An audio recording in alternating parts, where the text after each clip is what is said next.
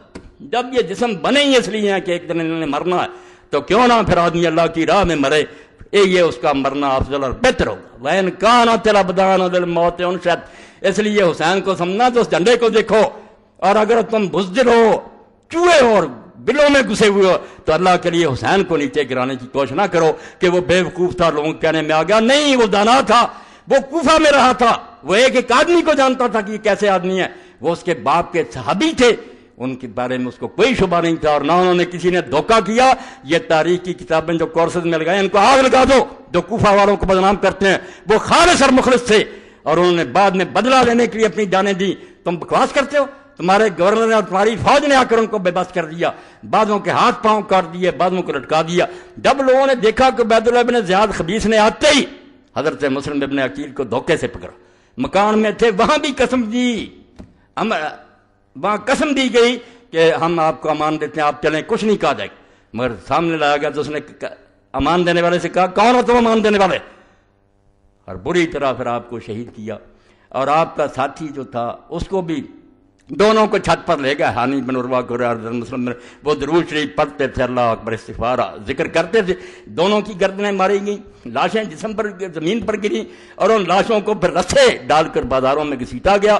اور سارے ان کے جو تھے امام حسین کے آنے سے پہلے یزید کو روانہ کر لیے. اور ظالموں، یہاں تمہارا کوئی عالم مارا گیا، تم نے کوئی نہیں دیکھا کہ ضیاء الحق نے کوئی حکم جاری کیا تھا کہ علامہ صاحب کو مارو. کسی کے پاس کوئی ثبوت نہیں ہے کہ نواز شریف نے کوئی حکم جاری، مگر تم آج تک روتے ہو. ان کا دور تھا، انہوں نے کیا، وہ تو سارا پتا. اس کے باپ کے زمانے سے یارے ہوئے کہ نہیں اس کی بیعت کریں گے. بیوقوف تھا، تخت پر بیٹھا ہوا، جانتا تھا کہ ابن زبیر اور امام حسین نے میرے باپ کو جواب دے دیا تھا کہ نہیں مانیں گے. اس لیے کوئی چھپی بات تھی. ان کا ایک ایک دن کا پروگرام جو تھا وہاں جاتا تھا. سڑ گئے ہانی بن عروہ کر مسلم نے کہا کہ آئندہ ظلم نہ کرنا. اس لیے خدا کے لیے اس واقعہ کو جس سے مومنوں میں حریت اور غیرت پیدا، اس کو ختم نہ کرو. اگر ہم کچھ نہیں کر سکتے، آپ سب گواہ، میں اللہ کو حاضر ناظر کر کے کہتا ہوں پتہ نہیں زندگی ہے، میں اللہ کی قسم دنیا اسلام میں جتنے حکمران ہیں ان سے برات کا اعلان کرتا ہوں. میں ان کو اپنے حاکم نہیں مانتا، ان کو میں جو شریعت کو اپنے ملک میں نافذ نہیں کرتے میرے یہ حکمران نہیں ہیں. میرے دل میں جو آگ لگی ہے وہی یہی ہے کہ اللہ کسی دن اس زمین پر تیرا اور تیرے رسول کا جھنڈا لہرانا چاہیے، تیرا نظام جاری ہونا چاہیے. وہ ایک چپا پر زمین پر جو جاری کرے گا وہ میرا امیر ہوگا، وہ میرا امام ہوگا، وہ میرا خلیفہ ہوگا. یہ حکمران ہیں، متغلب ہیں، مسلط ہیں، زبردستی بیٹھے ہیں، بیٹھے رہے. ہم ان کا کچھ بگاڑ نہیں سکتے، بے بس اور مجبور ہیں. مگر میں نے آپ کو گواہ کر کے کہہ دیا کہ ریکارڈ کر لو کہ میں ان کو حقیقی معنوں میں اپنے حکمران نہیں مانتا. اگر میرے دل میں بھی آئے کہ یہ ہمارے حکمران تو اللہ کی کروڑ لعنت ہو. یہ نہیں ہمارے حکمران. ہمارا حکمران وہی ہوگا جو اللہ اور اس کے رسول کی کتاب سنت کے مطابق عمل کرے گا. اور یہ امام حسین کی تحریر سے میں پڑھوں گا کہ انہوں نے جو خط لکھا، تم کہتے پتہ ہی نہیں چلتا امام حسین کا کیا مقصد. یہ یوسف لکھتا ہے. اب پتہ تو تب چلے جب آپ کے خطبے اور آپ کے خط پڑھے. جب آپ نے پڑھنا ہی نہیں تو آپ کو پتہ کیا چل رہا. امام نے اپنے خطوں میں لکھا کہ لوگوں، ایک ہی اصولی بات ہے، نہ میں اپنے نانا کی گدی چاہتا ہوں نہ تخت کی ضرورت ہے. امام مسلمانوں کا سربراہ صرف ہو سکتا ہے جو اللہ کی کتاب پر عمل کرے، رسول اللہ کی سنت کو جاری کرے اور اس کی اپنی زندگی بھی خدا رسول کی مرضی کے مطابق ہو. بدماشی یہ تھی کہ مسلمان دیکھتے رہ گئے اور تلوار کے زور سے ایک شخص کو بٹھا دیا گیا. اور جس غریب نے یہ کہا کہ یہ کیا ہو رہا ہے، مسجد نبوی میں پڑھوں گا صحیح بخاری سے کہ انجام کیا ہوا، امیر معاویہ کے گھر نے کہا پکڑ لو اس کو، اور وہ حضرت عبد الرحمن بن ابی، اس کا نام ہی نہیں ہے، عبد الرحمن بن ابی بکر رضی اللہ تعالیٰ عنہ بھاگ کر اپنی بہن ام المؤمنین عائشہ کے گھر میں گھس گئے، پھر بچے. اور پھر بھی اس ملعون نے وہاں کہا کہ یہی ہے جس کے بارے میں قرآن میں سورہ احقاف اتری ہے، اللہ نے لعنت کی ہے اس پر. اور عبد الرحمن بن ابو بکر کے خطبے کس طرح مروان کے سامنے اس نے کہا کہ یہ کون سی حکومت ہے جو تم قائم کر رہے ہو، ہرکلیہ و کیسریہ، یہ کافر بادشاہوں والا رواج ہے تم دینا چاہے. بیچارے کو وہاں گرفتار کرنے کا حکم دیا. اور پھر وہ مدینہ شریف نہیں رہ سکا، مکہ بھاگ گیا غریب. حسین تو بھگتتا رہا نا رضی اللہ عنہ. یہ عبد الرحمن بن ابی بکر مکے چلا گیا، اور مکے نہیں رہنا نصیب ہوا، پہاڑوں میں چھپ گیا امیر معاویہ کے دور میں، حبشی 10 میل دور مکہ، اور وہیں سو گیا اور اچانک مر گیا. تو حضرت عائشہ رضی اللہ عنہ کو حاکم لکھتے ہیں دیر تک یہ شبہ رہا کہ یہ مرا نہیں، اس طرح لوگ مرتے نہیں، یہ مارا گیا. ان لوگوں نے اس کو زبردستی مارا، ورنہ عبد الرحمن کی موت کا کوئی سوال تھا کہ وہ پہاڑوں میں سویا اور مر گیا. وہاں سے ان کی لاش پھر مکہ لائی گئی، وہاں دفن کیا گیا، سب کچھ موجود. یعنی ظلم کی انتہا کہ مسجد نبی کا احترام نہیں. اما عائشہ کے سامنے جھوٹ بول رہا گورنر کہ تمہارے بارے خاندان کے بارے میں یہ آئی. اور حضور کی یہ حدیثیں یہ ملا کہتے ہیں دیوبندی علیہ حدیث یہ غلط ہیں، میں صحیح حدیثوں سے ثابت کروں گا، اور سلسلۃ الحدیث سے میں ساری اکٹھی کر دی ہیں سندوں کے ساتھ کہ واقعی حضور نے مروان اور اس کے بیٹوں پر لعنت کی. اب کہتے ہیں نہیں ساری اولاد کی بات نہیں، بیٹے جو تھے عبد الملک رب العزیز سارے برے تھے، پوتا اگر نیک نکلا عمر بن عبد العزیز وہ رکھ بات. آپ حدیثوں کی طرف اللہ کے لیے آئیں، یہ کہانیاں جو چھاپتے ہیں نا رسالے چھوڑ دیں کہ ہر ملا اور مولوی کھڑا ہو جاتا. نہیں، حسین کو کوفیوں نے بلایا چلا گیا، پھر منت سماجت کرتا رہا، جان چھڑاتا رہا. لعنت ہے جھوٹ بولنے والوں پر. نہیں، جو اٹھا تھا وہ ایک ہی بات، عزم اونچوں کو سارا استوار. حسین جب اٹھ کھڑا ہوا تھا نا سوچ سمجھ کر 20 سال امیر معاویہ کے دیکھ کر، اور اس وقت ہی اپنے ساتھیوں کو بتا دیا تھا کہ میرا ایک دن جو اس کی حکومت میں گزر رہا ہے مجھے کوئی سمجھ نہیں آتی کہ میں خدا کے سامنے کیا عذر پیش کروں گا. جہاد تو اب بھی فرض ہو چکا، مگر میرے بھائی نے چونکہ وعدہ کر لیا تھا میں نبھاؤں گا، اگر بعد میں انہوں نے بدماشی کی تو اٹھ کھڑا ہو. پہلے سے تیار تھے. اس لیے جب اٹھے ہیں نا، آپ ہمالیہ کی مثال دیتے ہیں کہ بڑا پہاڑ ہے. اقبال کہتا ہے عزم اونچوں کو سارا استوار. حسین کو پہچانو تو صحیح، اس کا عزم اور حوصلہ پہاڑوں کی طرح مضبوط تھا. پہاڑ ہل سکتے ہیں، وہ نہیں ہل سکتے. ہلنا ہوتا تو گھر سے کیوں چلتا؟ پتا نہیں تھا بچے اور عورتیں ان کے ساتھ کیا ہوگا، میرے ساتھ کیا ہوگا. نہیں، پائیدار و تند سیر و کارگار ہمیشہ سے قائم اور دائم. اور ایک بات جو درمیان میں رہ گئی صرف آخر میں بیان کر دوں کہ اللہ نے دنیا میں امام حسین اور حسن کا نام پوشیدہ رکھا. یہ میں مدینہ شریف چلایا، موجم مائی خصوص اہل بیت النبی، حوالوں کے ساتھ صلی اللہ کے بندے نے سعودی عالم نے لکھی ہے، بہت عمدہ بات، کشنوں کے حوالے سے لکھی. میں نے امام جعفر صادق رحمۃ اللہ علیہ سے پڑھا تھا، مگر میں اس کو نہیں پیش کر، میں نے اس کو پڑھا کہ سارے نام دنیا میں رکھے جاتے رہے مگر حسن اور حسین نہیں رکھا گیا. اللہ نے بچا کر رکھا اس کو کہ یہ محمد آئیں گے صلی اللہ علیہ وسلم تو ان کے نواسوں کا نام. اور یہ بات کوئی معمولی نہیں، ساری دنیا میں لوگ پیدا ہوتے رہے، یحییٰ نام کا کوئی نہیں آیا. جب فرشتوں نے بشارت دی زکریا علیہ السلام کو تو کیا کہا تھا اس وقت؟ وَلَمْ نَجْعَل لَهُ مِن قَبْلُ سَمِيًّا، ہم نے اس نام کا کوئی آدمی اس سے پہلے نہیں پیدا. یعنی یحییٰ کو یہ فضیلت اللہ نے دی کہ یحییٰ اسی کو ہم نے نام دیا اور کسی کو نہیں. یہی بات اللہ کی قسم دنیا میں یہ پڑھیں، حوالہ دت قال المفضل حجب اللہ ہذین اسمین ان یسمى بحتا سمى بہ نبی صلی اللہ علیہ وسلم ابن علیہ السلام. فضل کہتے ہیں التصحیح والتحریف سے بلاشا 6 جلد 11 کا حوالہ دیا کہ یہ 2 نام اللہ نے مخلوق کو روک، ان کے ذہن میں نہیں آنے دیے کہ وہ اپنے بچوں کے نام رکھیں، حتیٰ کہ یہ نام اللہ کے رسول علیہ السلام نے اپنے بچوں کے رکھے. اپنے بچے حضور ہمیشہ کہتے تھے کہ حسن اور حسین میرے بیٹے ہیں. یہ نہیں مانتے تو جو جی کیا کہتے ہیں. یہ جس کے بیٹوں کو ماننا چاہتے ہیں نا، رسول اللہ کے ممبر پر بیٹھ کر ان کی تعریفیں کریں. میں تو رسول اللہ کے نانا آپ کے ممبر پر بیٹھ کر ان کے نواسوں کی بات کروں گا، میں ان کے دشمنوں کی کیوں بات کروں؟ ان کے دشمنوں کا ممبر کوئی ہے تو وہاں چلے جائیں، رسول اللہ کے ممبر پر بیٹھ کر حسین کی توہین نہ کریں. حتیٰ کہ انہوں نے اپنے بچوں کا نام حسن اور حسین رکھا، علیہ السلام لکھا. اب یہ سارے چیز اٹھنے ہو، حسین علیہ السلام کہتے ہیں بھائی بخاری شریف سے نکال دو، وہاں فاطمہ علیہ السلام لکھا متن میں، حسن علیہ السلام سے آئے میرے پاس. چھوٹے سے بچے ابراہیم کے لیے علیہ السلام لکھا جو فوت ہو گیا تھا. رسول اللہ کی بچی ام کلثوم کے لیے علیہ السلام لکھا. تم کون سا دین لیے پھرتے ہو؟ امام بخاری سے زیادہ دانا نیر الاوتار شوکانی کی پڑھو، سبل السلام پڑھو علامہ سنانی کی، علی علیہ السلام، حسن علیہ السلام. کیوں ظالموں تم ناراض ہوتے ہو؟ یہ رسول اللہ کے خاندان کی عزت ہے. اما حسن و حسین الموجود فی انصاب الطیف فلول بسکون الثانی سین والثانی میں فتلاو کسر سین. وہ کہتے ہیں بنو طے جو حاتم طائی کا قبیلہ وہاں مل جاتے ہیں حسن حسین. حوالہ دیا لغت نویس نے کہ وہ حسن ہے، سین پر جزم ہے حسن. یہ حسن ہے پر بھی زبر، سین پر، یہ حسن ہے رسول اللہ کا بچہ، وہ حسن سین پر جزم. اور دوسرا نام جو وہاں پایا جاتا ہے حسین، زیر ہے نیچے اور آگے یہ ہے، یہاں ہے حسین.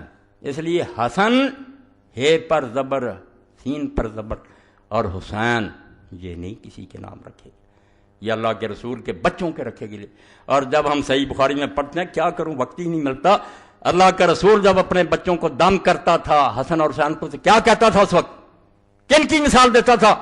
فرماتا تھا اللہ کا رسول علیہ الصلوۃ والسلام کہ یہی وہ دم ہے جو میرا باپ ابراہیم اپنے بیٹے اسماعیل اور اسحاق پر کرتا تھا. کن کا حوالہ دیتا تھا؟ حسن اور حسین کو کن کے ساتھ ملاتا تھا کہ جیسے میرا باپ ابراہیم اسماعیل اور اسحاق کو دم کرتا تھا، میں انہی الفاظ کے ساتھ اپنے بچے حسن اور حسین کو دم کرتا. اس لیے میرے بارے میں اگر کوئی کہتا ہے نا کہ مولا کو روک دوں گا، یہ کروں گا، روتا رہے چیختا رہے، میرے جسم میں جب تک جان ہے میں اللہ کے رسول کی اولاد کا دشمن نہیں ہو سکتا. میرے جسم میں یہ سما گئی ہے، اور میں سمجھتا ہوں کہ میری سب سے بڑی سعادت یہی ہے کہ میرے پاس اور کچھ بھی نہیں ہے، تو ایک بات ہے کہ میں رسول اللہ کی اطرت کا اور حضور کی اولاد کا خادم ہوں، ان کے پاؤں کا گرد راہ اپنے آپ کو سمجھتا ہوں. اور یہ کوئی جذباتی بات نہیں، میں نے اس پر ہزاروں دفتر پڑھے ہیں، حدیث کے، تاریخ کے، تفسیر کے، فقہ کے، علم کرام کے. یہ باتیں صرف تاریخ میں نہیں، ہر جگہ بحث ہوئی ہے. تفسیر کی کتابوں میں علماء نے بحث کی ہے، حدیث کی کتابوں میں بحثیں ہوئی ہیں، فقہ میں آئی ہے. اس لیے ان دفاتر کو تم دریا برد کرنا چاہتے ہو اور ممبر رسول پر بیٹھ کر جھوٹ بولتے اور رسالے لے کر چاہتے ہو کہ اس آسمان جیسی روشن بات درمیان امتاں کہواں جناب ہم تو حرف قرہ واللہ در کتاب. کہتا حسین کو سمجھنا ہے تو جیسے قرآن مجید میں سورہ اخلاص ہے نا سب سے اعلیٰ، اس طرح امت میں اس وقت ان سے بہتر کوئی نہیں تھا. وہ کہواں جناب آسمان کا بلند ستارہ تھا، تم پاؤں کے نیچے رونا چاہتے. جاؤ رونتے رہو، تمہارا حشر اللہ تعالیٰ یزید اور شمر اور ابن زیاد کے ساتھ کرے، اور اللہ تعالیٰ قیامت کے دن مجھے اپنے رسول اور اس کی اولاد کے قدموں میں جگہ دے دے، میں ان کا ایک ادنا غلام اور کتا بن لوں. میرے لیے بھائی یہی سعادت ہے، آپ جو پسند کرنا چاہتے کریں. وآخر دعوانا ان الحمدللہ رب العالمین.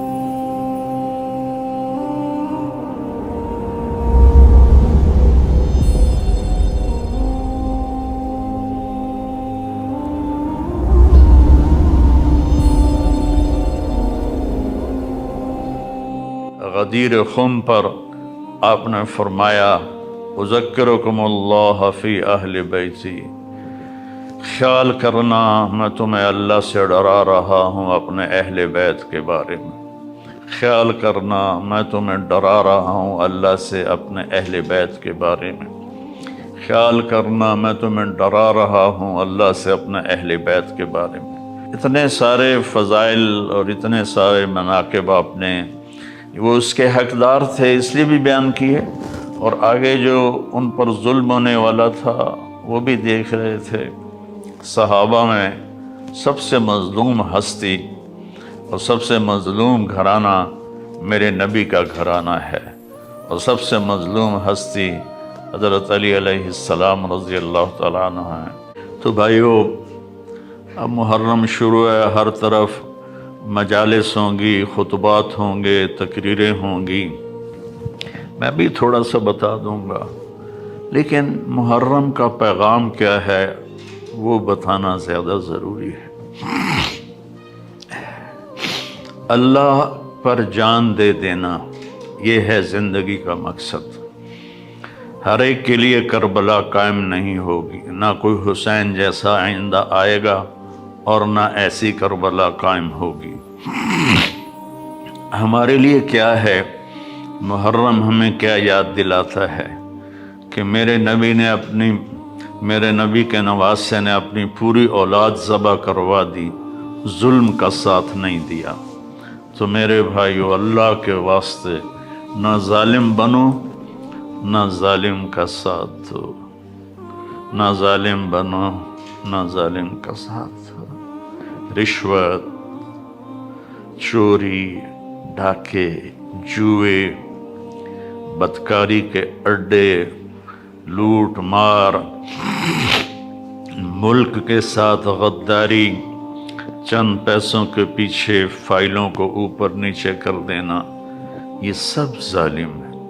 دیکھو ہم محرم آتا حسین کے لیے روتے ہیں اور یزید کو گالیاں دیتے ہیں، لیکن عمل میں ہم یزید کے ساتھ کھڑے ہیں، حسین کے لیے صرف آنسو ہے۔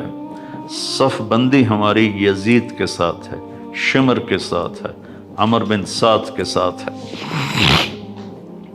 تو محرم کا پیغام ہے ظلم سے بچو، نافرمانی سے بچو، اس پر جو سودا کرنا پڑے کر جاؤ، جھوٹ سے بچو، دھوکے سے بچو، شادی کر کے بھی بدکاری کرتے ہیں اس سے بچو، شادی کر کے بھی غلط کام کرتے ہیں اس سے بچو۔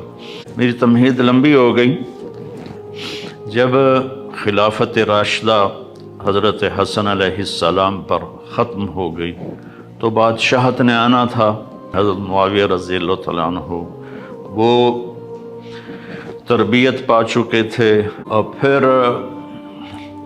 یزید کی بیعت لے لی تو مروان بن حکم نے مدینے میں اعلان کیا کہ امیر المومنین نے یزید کی بیعت کا اعلان کیا ہے، تو 3 حضرات نے انکار کر دیا، عبداللہ بن زبیر رضی اللہ تعالیٰ عنہ، عبد الرحمن بن ابو بکر رضی اللہ تعالیٰ عنہ، اور حضرت حسین علیہ السلام۔ حضرت حسن شہید ہو گئے تھے، انہیں 3 بار زہر دیا گیا، پہلے 2 میں وفات نہیں ہوئی، تیسرے میں وفات ہوئی تو اتنا تڑپ رہے تھے، کہنے لگے حسین مجھے ایسا زہر دیا گیا ہے کہ جس نے میری آنتوں کو، جگر کو کاٹ کے رکھ دیا ہے۔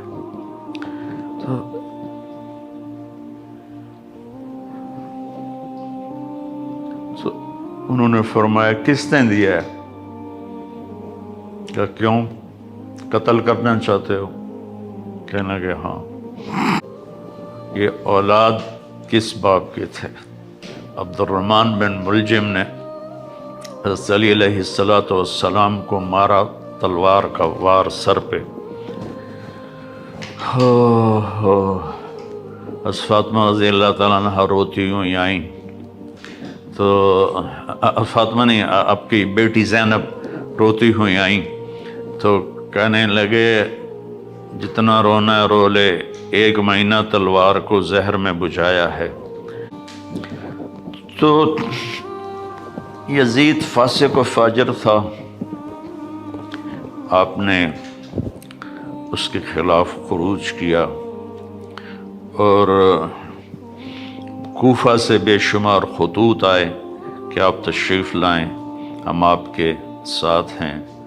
عبداللہ بن عباس رضی اللہ تعالیٰ عنہ نے رائے دی کہ جب آپ خود نہ جائیں، آپ کوفے والوں سے کہیں تم فوج لے کر یہاں آؤ، لیکن آپ نے فرمایا میں نے خواب دیکھا ہے، اس خواب کی وجہ سے میرا جانا ہی بنتا ہے، میں نہیں رکوں گا۔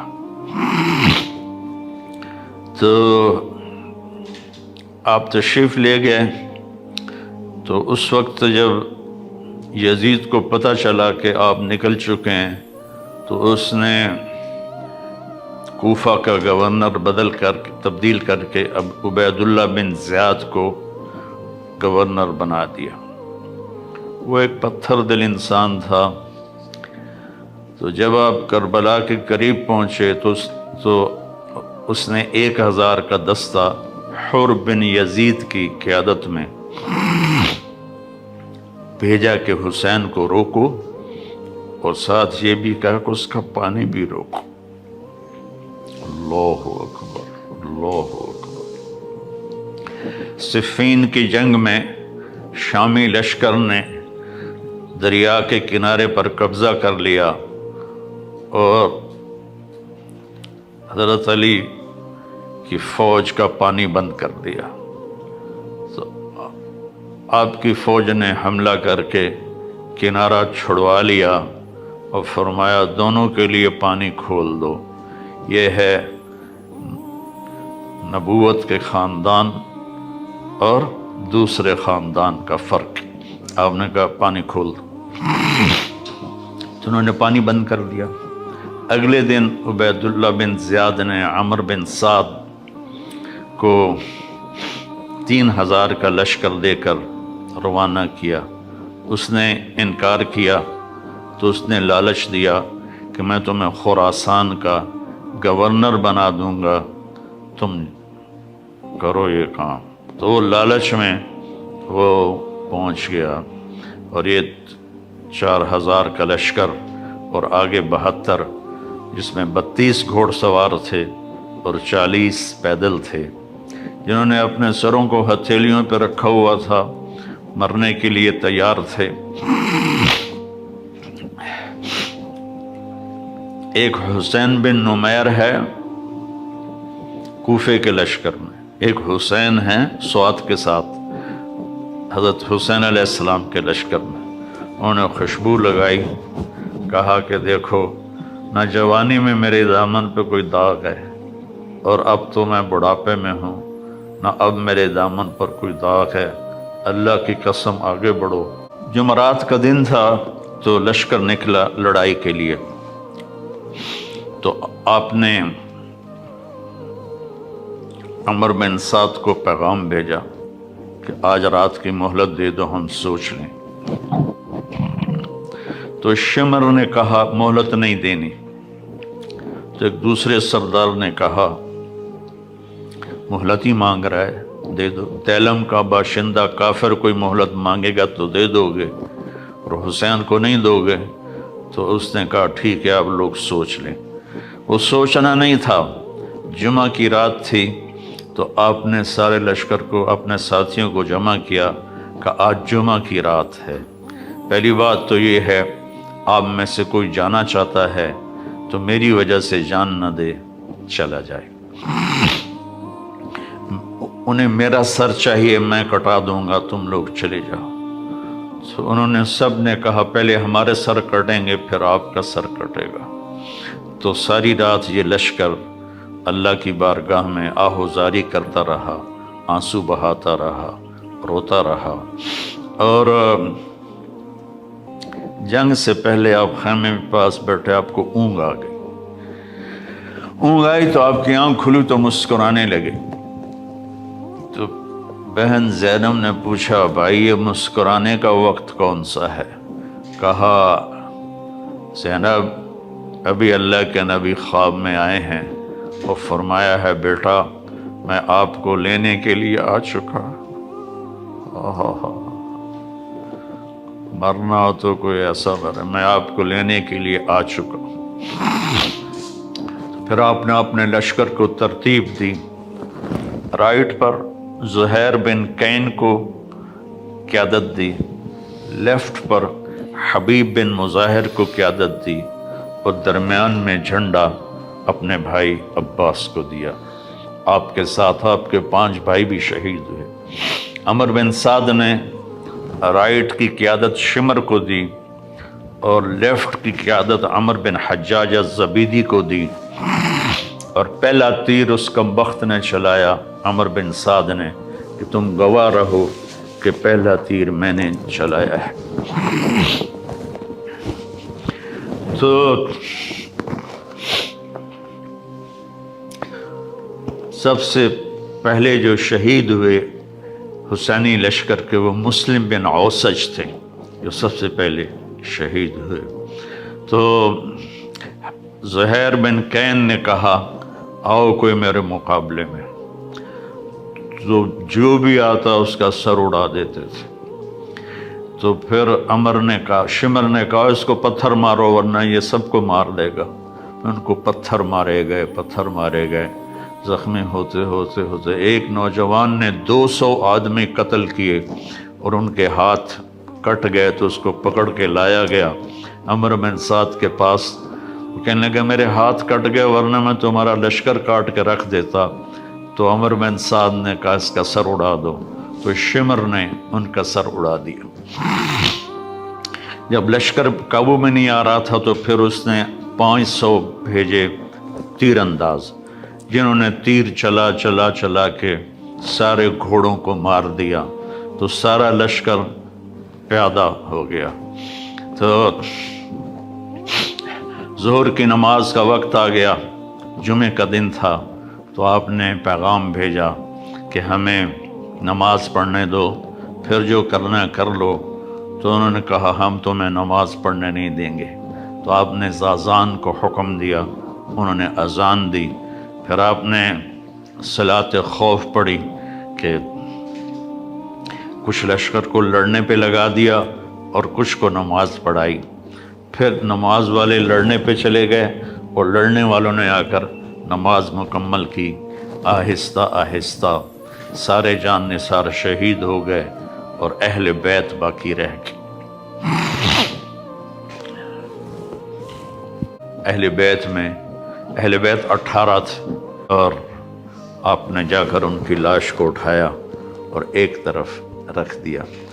پھر حضرت جعفر کی اولاد عقیل، عبداللہ، محمد شہید ہوئے۔ پھر حضرت عبداللہ بن جعفر کی اولاد اون محمد شہید ہوئے۔ پھر آپ کے بھائی عثمان، محمد، عبداللہ، ابو بکر شہید ہوئے۔ پھر عباس شہید ہوئے۔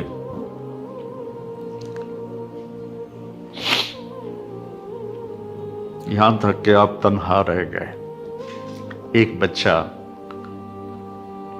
وہ خیمے سے نکلا، لاٹھی اٹھا کے آ رہا تھا، تو ایک کوفی نے کہا میں اسے بھی قتل کروں گا، دوسرے نے کہا معصوم بچے کو کیوں مارتے ہو؟ کہ مار کے رہوں گا، اور اس نے تلوار کا وار کیا، ان کا پورا ہاتھ کٹ گیا۔ یہ تھے عبداللہ بن حسن، حضرت حسن کے بیٹے عبداللہ بن حسن۔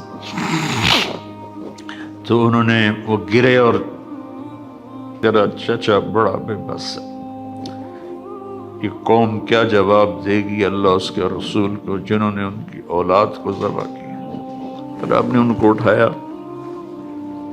اہل بیت کی لاشوں کے ساتھ رکھ دیا، اور اب تھک کے خیمے کے پاس بیٹھ گئے۔ لڑنے کی ہمت ختم ہو گئی تھی۔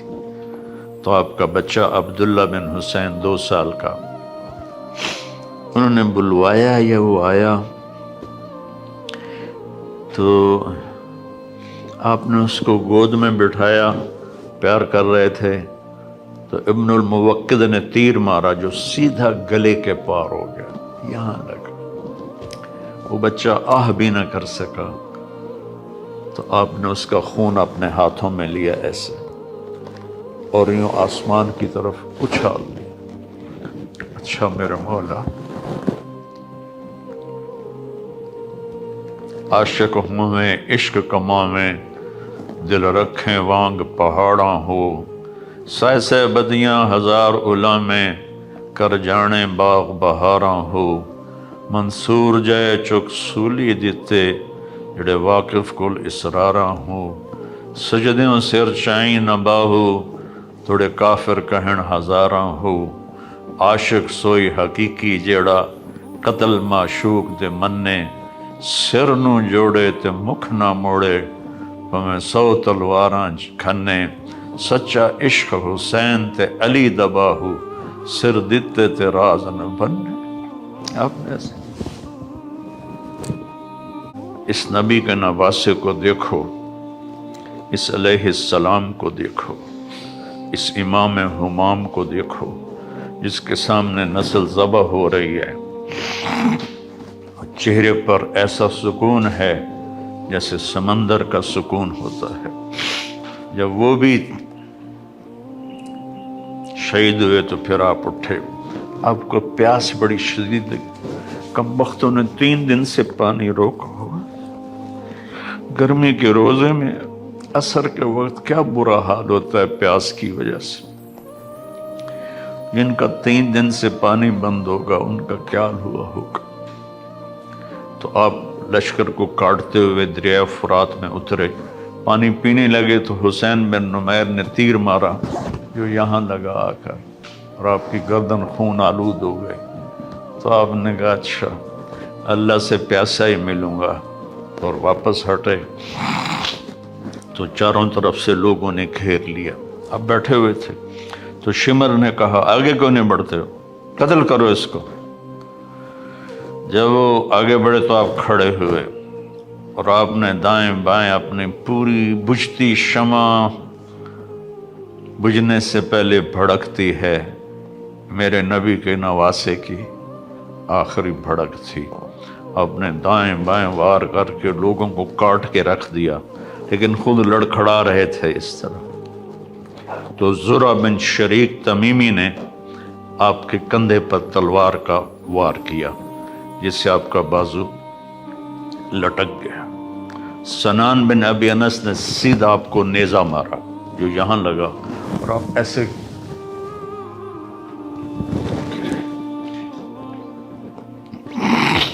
شمر نے کہا سر کاٹو، تو وہی سنان جس نے نیزہ مارا تھا وہ سر کاٹنے کے لیے آگے بڑھا تو کانپنے لگا اور پیچھے ہٹ گیا۔ پھر خولہ بن ازحا نے کہا تیری ماں تجھے روئے، وہ آگے بڑھا، اس نے سر کاٹا،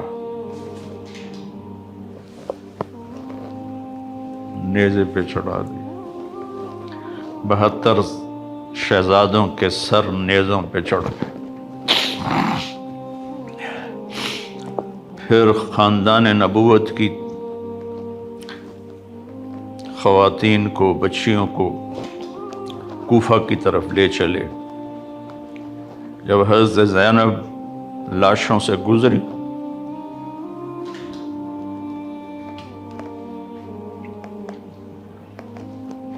انہوں نے ایک مرثیہ پڑھا، وا محمدا وا محمدا صلی علیک الالہ وملک السماء ھذا حسین بالعراء مزمل بالدماء مقطع الاعضاء وا محمدا وا محمدا بناتک صبایا وذریتک مقتل۔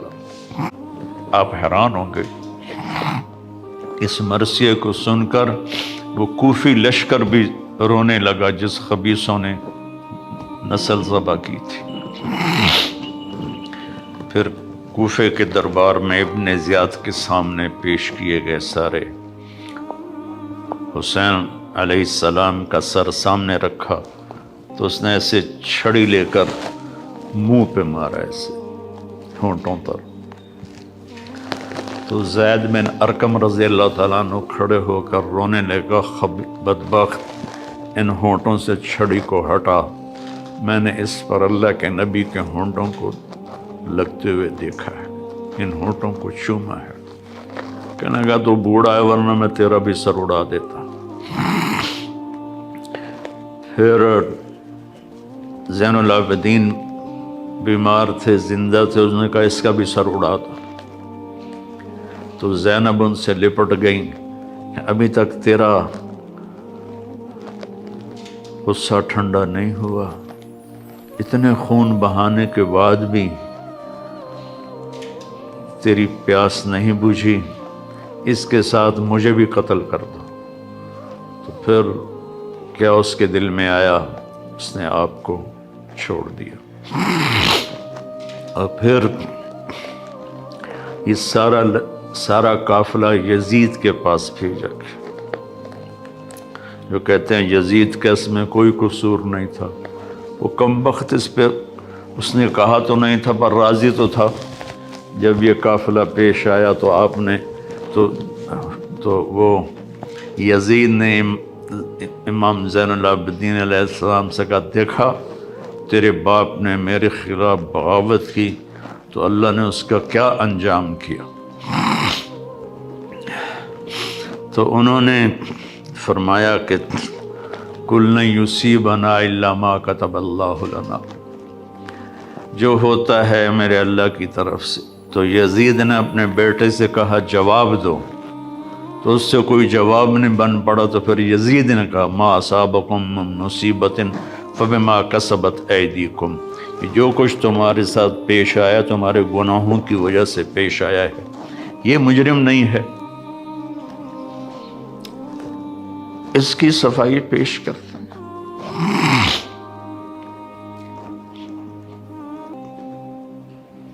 ناصبیت زہر ہے، توبہ کرو اس سے سارے لوگ جو اس زہر کو پی رہے ہیں اور اہل بیت کی شان گھٹا رہے ہیں۔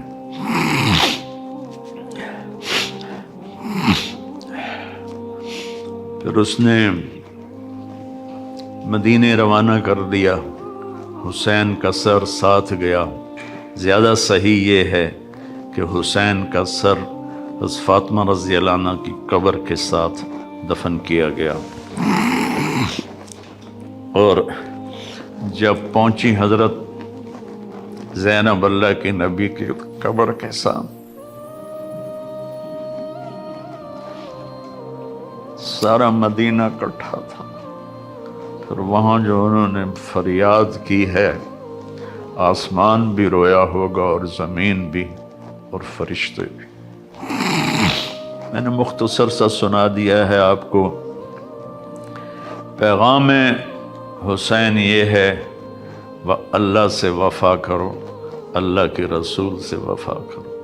دیکھو نا، 10 دن شیعہ بھی روتے ہیں، سنی بھی روتے ہیں۔